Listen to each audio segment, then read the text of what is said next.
Hey, Brett Moravitz here. Thanks for tuning into my channel. Well, if you're a gun hunter in the northern climate and you like to hunt in an enclosed box blind like I do with a heater and windows, chances are you've dealt with frost. So in this video, I'm going to talk about how I deal with frost when I first get into my blind, the types of windows that are my favorite for a gun hunting blind, and why. Well, it started out at 18 degrees this morning, and I am hunting in a 5 foot by 5 foot enclosed blind that my dad built a few years ago. And when I got in here, these windows were frosty. They were frosted on the inside and the outside. Now, these windows are white vinyl basement sliders, 14 high by 32 wide. They can be purchased right now for about $80 at the home center. It's a standard size, so they usually are in stock, so you can walk out with the windows the same day. It's a sliding window, so one half of the window slides back and forth, the other half is fixed. It's a 2-pane insulated glass type window.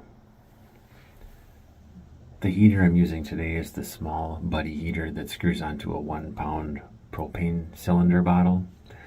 Now, I know there may be better options out there, or there are better options. Using a wood stove or a vented propane heater is going to help reduce the condensation and moisture issues. This video is for those who use the portable buddy heater, Mr. Heater buddy heaters in their deer blind. You do get some condensation discharge from that propane being used, so you just have to deal with condensation. But in this case, it was frosty windows, so it doesn't matter what type of heater you use. So what I did as soon as I got in here this morning is I fired up the heater. It's a pretty simple process. You basically just push a button and it lights a pilot, and then you let up on it and the heater lights up. It's been running for about 2 hours now, so the inside of the windows are no longer frosted. They turned into fog, and I was able to wipe that off pretty good. But there's still actually frost on the outside of the windows now that the heater's been going for a couple hours. But it's still only about 20 degrees outside. It's not warming up much. If you're hunting in warmer climates where you really don't get below 32 degrees, this probably isn't an issue. But if you hunt in the northern climate like I do, where sometimes it's likely to be maybe even below zero, you just can't avoid having this frost issue to deal with on your windows.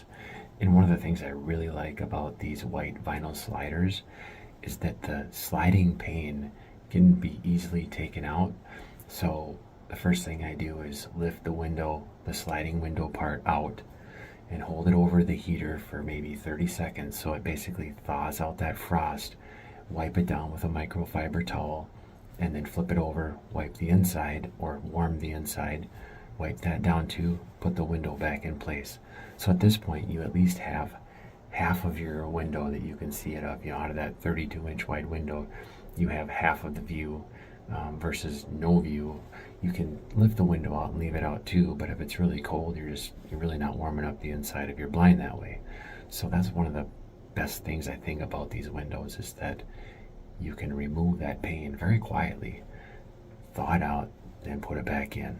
Another thing I like about them is that you can open them with one hand. If you've got your gun or binos in the other hand, you can open it as only an inch if that's what you need, a couple inches to get your gun barrel out there. They're just great windows for a hunting blind if you don't want to build your own. And for those reasons, that's why the insulated vinyl sliding window is my favorite type of window for gun hunting in cold climates. Now, bow hunting is a different story. I'm a vertical bow shooter. I really like the vertical windows that are hinged. They don't necessarily have to be an insulated glass, because our bow season here, starts way before gun season. So I'm usually not dealing with ultra cold weather unless it's the late season. And then you're going to have frost and condensation as well. If you're in a heated blind, there's not much you can do about it. Now, as the sun comes up in the morning and things start to warm up a little bit outside, or at least you get sunshine, that fixed pane side that was frosted that I couldn't do anything with pretty much takes care of itself, at least where it's getting some sunlight. So I've got right now 2 out of 3 sides have basically defrosted themselves. This side's in the shade, so that window is still frosty on the outside. I have considered trying out some type of window deicer, but my concern with that is the residual smell that might be left behind. I know that when you're in a blind, you can eliminate all of your smell, but when you leave, it's gone. I'm mostly a mature buck hunter, and I'm just not willing to take a chance during the deer season to do anything that might cause a buck to run off before I see it, or to not come in the first place because it knows there's something there. So how about you? Are you a cold climate hunter like me? Have you dealt with these frosty windows? Do you have a better solution? Do you have a better window that you like? If so, I'd like to hear about your experiences in the comments below. Say, if you're new to my channel, I've got other videos out there on how to help reduce the fog on the windows in your deer blind, how to build an octagon deer blind step by step, how to build a hexagon deer blind step by step, how to build your own windows for a deer blind out of Lexan, acrylic sheet, plexiglass, and a whole lot of other videos out there helping you become a more efficient and effective hunter. So if you like my style, check them out. Well, thanks for watching this video, and we'll see you in the next one.